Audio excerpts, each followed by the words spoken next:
Hi,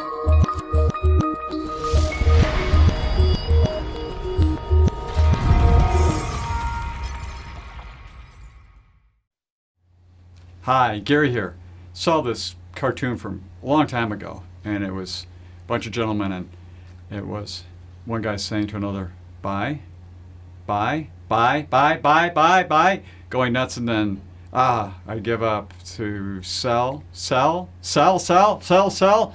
And it kind of is that whole thing of how we get caught in the emotion of, in the markets in particular, of buying and selling and jerking around back and forth and have absolutely no control over our emotions. And nobody wants to be that way. And that came to mind with this article written by Brad Waters, and actually it's from 2013 from Psychology Today, 10 traits of emotionally resilient people. I'm only going to go through 5 because it's pretty deep, but I wanted to cover these 5.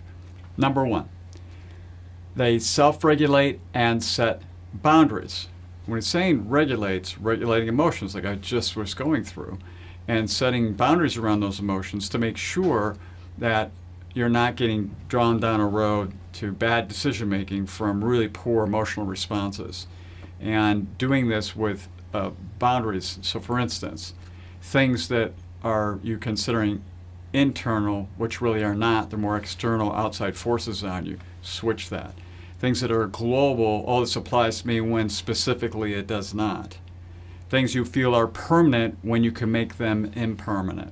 It's just a framing of looking at this from a different viewpoint to make sure you get caught up in the emotion of whatever it is that's coming at you.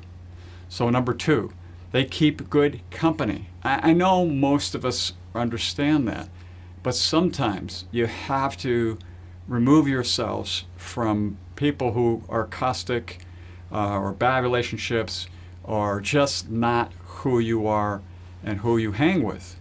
And that's really important. And it is who you hang out with is how you actually get oriented in your viewpoint of yourself and the world. Number 3, they cultivate self-awareness.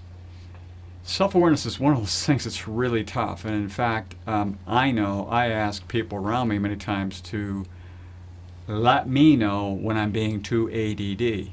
And I do ask them to do that because I know I'm not self-aware of that, but I don't want that to be a stumbling block with someone, so I ask them to do that.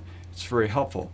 But that's self-awareness around one area, and it happens a lot of things in my life as it does in yours, but be self-aware of who you really are and what you're really doing at this moment in time. And if you're going off the tracks, recognize it, see that it's happening, and then make that correction.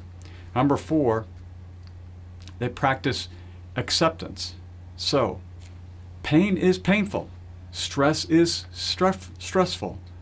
When you're in situations that are hard and arduous, you have to say, I accept this. And otherwise, you're going to fight yourself and fight everybody else around you the entire time. And that's just the human existence. We're constantly going through things that are not fun, not necessarily of our own making. Maybe sometimes it is. We just have to accept that this is what it is and go forward with it, and it makes life a lot easier for yourself and those around you. And number 5, they're willing to sit in the space of non-judgment and not knowing. So when you look at this, we judge everything every day. This person is stupid. That person is ugly. This situation is horrible. The weather is bad. You can go on. And we're constantly judging and judging all the time. It's hard not to be non-judgmental.